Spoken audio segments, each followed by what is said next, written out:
Hello, welcome back to my channel. My name is Lauren Masia Mponera. So in this video today, we are talking about my childhood life. As I said in the introduction video that my father died when my mom was pregnant with me, 3 months pregnant.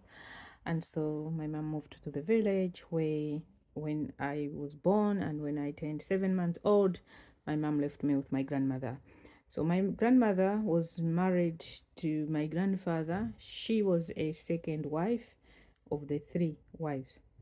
I still remember the time when my grandfather brought in a third wife.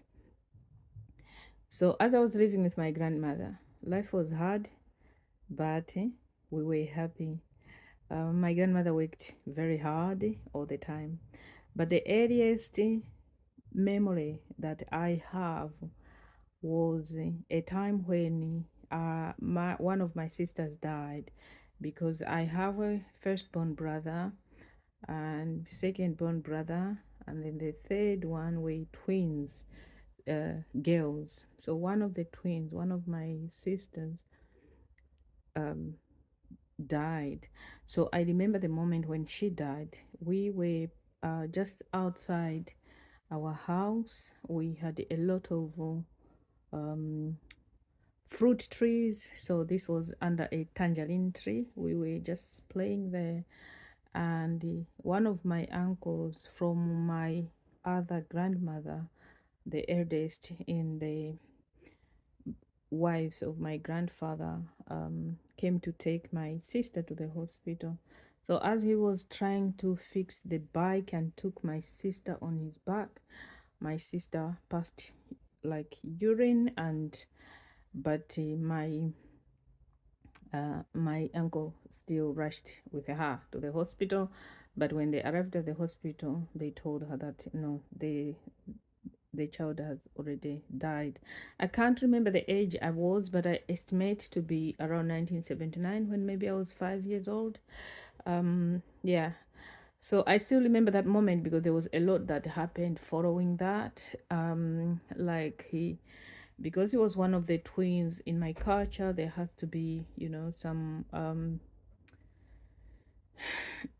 some rituals, not really ritual that has to be followed. So for example, people were not allowed to cry, and they were saying until her twin sister, which was my living sister now, who was left behind, until she starts crying. But she was young. She, if I was 5, she must have been 6, because the difference between me and my sisters were exactly 12 months or something like that, because that's how, when we estimate, that was kind of like the gap. So she wasn't older, so she may not even have understood what death was. But I remember that moment. I remember, um, yeah, all that went on that time. So how we survived? We survived because, like I said, my grandma was very hardworking. My grandfather, although he had a lot of fields, he had a lot of, crops. He used to grow tomatoes. He had a lot of banana farms and the cassava and stuff like that. By the way, cassava is one of our staple food. Where I grew up, I come from the northern part of Malawi. We normally eat cassava flour as the main part of what we eat. So, which we cook, and after we turn the cassava into flour, then we cook into like a dough, which we call it in sima, and we eat that with some relish, can be meat or vegetables or anything like that. So almost like in my grandmother's house, half of the year we would survive on the cassava, half of the year would be rice, especially because also where we lived, there are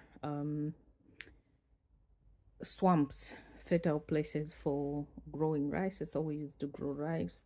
It was hard, hard to walk in rice fields with no proper shoes, and there will be some snails that bite. I think not really snails, but leeches that bite. And there was a belief that if it enters your veins, it can go to your heart or something like that. But yeah, it did cause some problem with people's legs and things like that. But that wasn't often. It's a seasonal kind of thing, but it was also hard work. Even working in the field to make big lines for growing cassava was not easy. It was hard, but it had to be done. So I remember when we were young, now that when I went to start school, my first day at school, teachers were saying, because in my country they measure you, if you can touch your ear, it means you're around 5 6 years old, you can start school. But me, when they tried, I couldn't reach it, so they said no, I'm still young, I can't. But they allowed my sister, but I insisted. So each day I was still going to the school, although my grandmother was like, no, they've told you not to go, you go next year. I just didn't want, I wanted to follow my sister. So anyway, they eventually allowed me. So the school was not so good at the beginning, because the very first day I went to school, because I was so young, so I started playing with someone in class, and there's something we were doing where you use small stones and play. The teacher came and hit my knuckles with a like a duster. A duster is made of wood, hard wood, and she hit my knuckles. I started crying, and the teacher said, if you cry, I'll throw you outside. And when she was saying I'll throw you outside, our class was, it was like up. If you want to come to the class, you have to climb steps the other side. So the moment I looked outside, like she said she'll throw me out outside the class, I stopped crying. And yeah, that was my lesson. So since day one, I was very attentive, and I didn't want to play in class and things. We had the problems with his school fees, obviously, because my grandma was my only breadwinner. My grandfather was busy with his own things. Yes, he had a lot of crops, things he was growing, but he used to sell himself. And then when he also had a second wife, we didn't see much. The third wife, we didn't see much of him. So, and from how the household was run, the women were the managers of their homes, so they were the ones who were providing for their children. So was my grandmother's job. So what we were also doing was we had a lot of tree plants, what do I call it, fruits, yeah, a lot of different fruits, mangoes, tangerines, oranges, and things like that. Other plants I don't even know names in English, like mint hopper, which, yeah, which when they are in season we would carry them on our heads in a, in a, like a basin, or in a some woven basket, and take them to the market. So the market was close to the lake, where also fishermen would come. So sometimes when we sell the fruits that we carried, we would then buy fish to take home. Then we'll have fish, or sometimes fishermen would just exchange us mangoes, because they come back hungry, they want mangoes or something else to eat, and oranges and tangerines we exchange with fish. But sometimes when we have so much fish, we would take even that fish to go further away to exchange it with rice, if that's what we need. So school fees was the issue right from the word go. But my grandma was a businesswoman. My grandma, she had two children. The third one I heard died when she was young, but two. One from his first marriage, second one was my mom. The one from her first marriage didn't live in Malawi. He grew up in Zambia, so we didn't know much of him. We only knew him later on, when he was already in his older age, really. So the only person I knew was my mom and my uncles and aunties from um my grandfather's first wife. Otherwise, with my grandmother, it was only my mom. And my mom had left us and went to Zimbabwe, where he lived with his second husband, which is my stepfather. So in terms of school fees, because my grandmother always said, your mom was not educated. My mom was only educated to maybe primary school level, but she also didn't finish the primary school level. She could hear English, she could write some things, but mainly she was writing in our language. And English, she could sometimes respond just by a word. She could hear it, but not really fluently speaking it. But my grandmother, what she told us was that it was also her job to send her to school, because my grandfather believed that girls belong, they will get married, they don't need to go to school. So he didn't send any of his girls to school.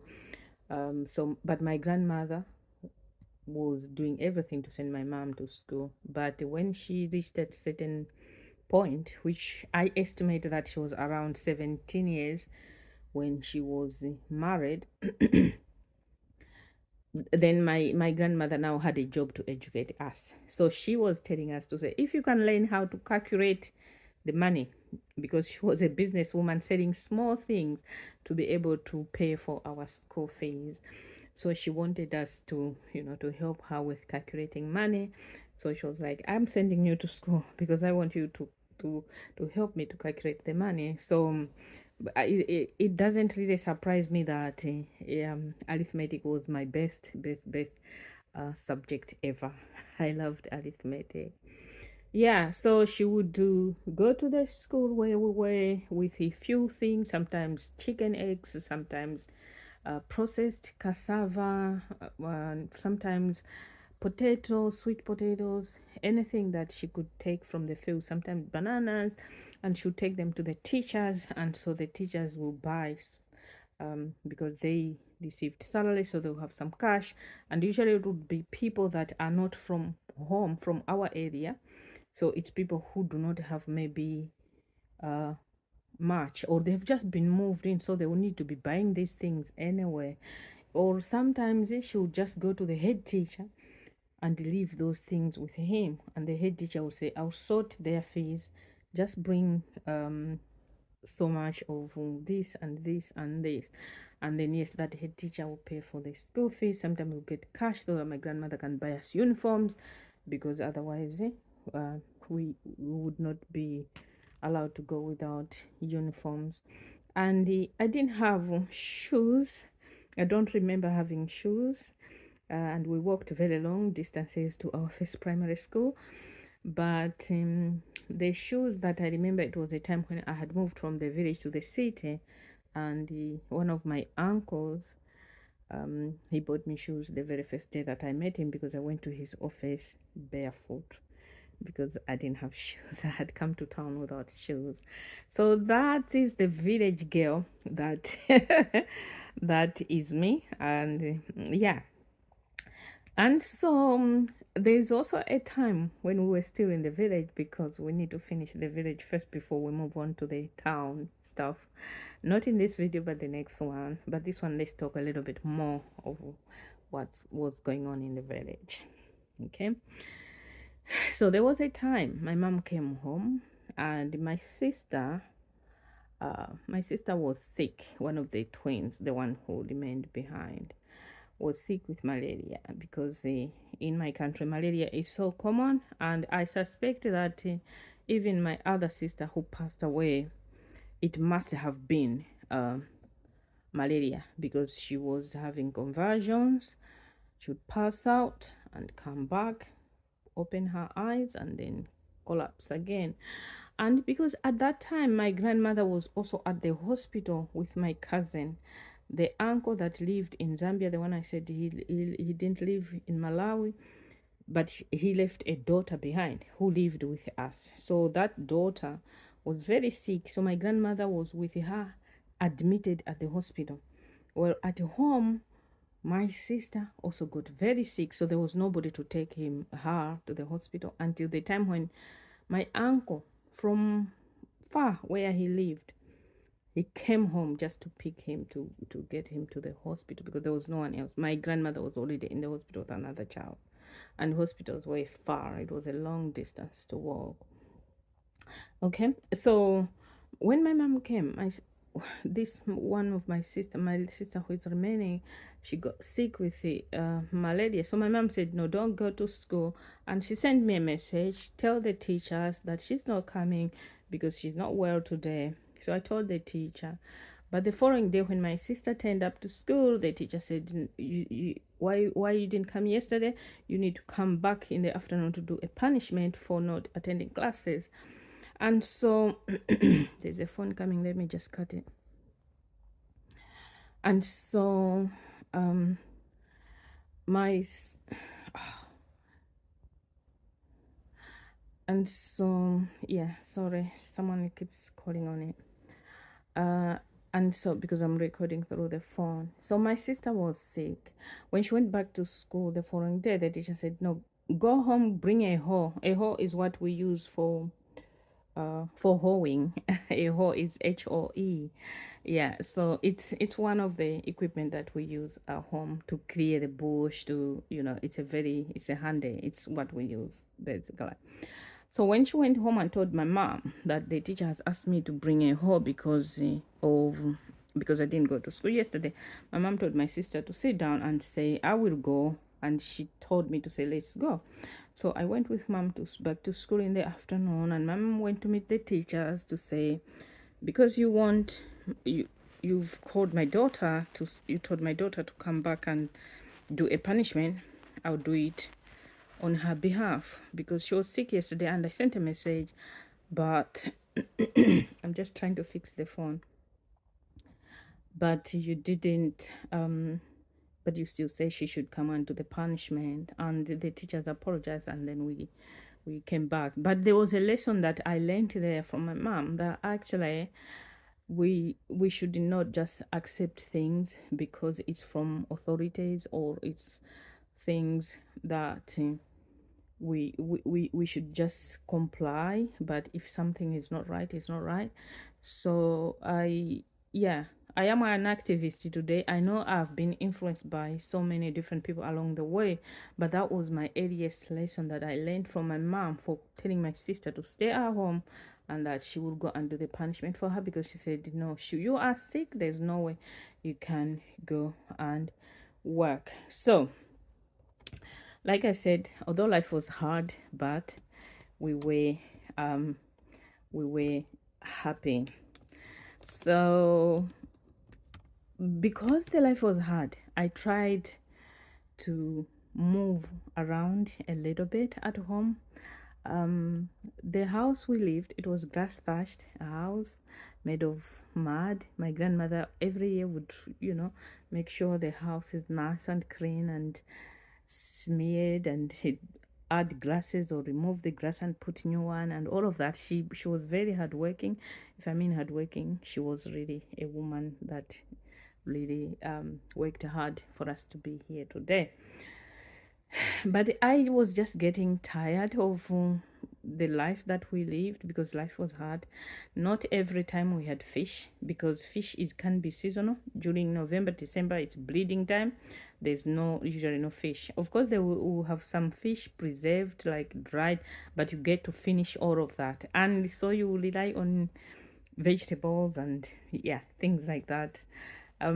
So I was admiring where my father had come from, because his brother was living in a iron with roof was had corrugated iron, and the houses with cement and bricks. So I went there, but it was a it wasn't really a good experience. He had so many kids, and they were men, and so we only two girls. So all the work was piled on the girls and his wife. So life was really hard. And then something else also happened when I was there. I just felt like I wasn't treated um the same as he treated his children, not in terms of like food or anything like that, but for example, if he went for a shopping, he would give everyone else something. And for me, that was like, yeah, something that I cannot forget as a child. It really does affect you. I moved on to go to another brother of his, of my father as well.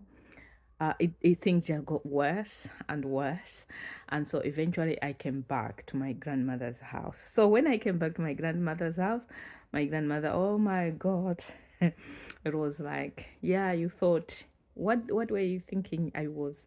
You said you were going to your father, you said your fathers will look after you, said.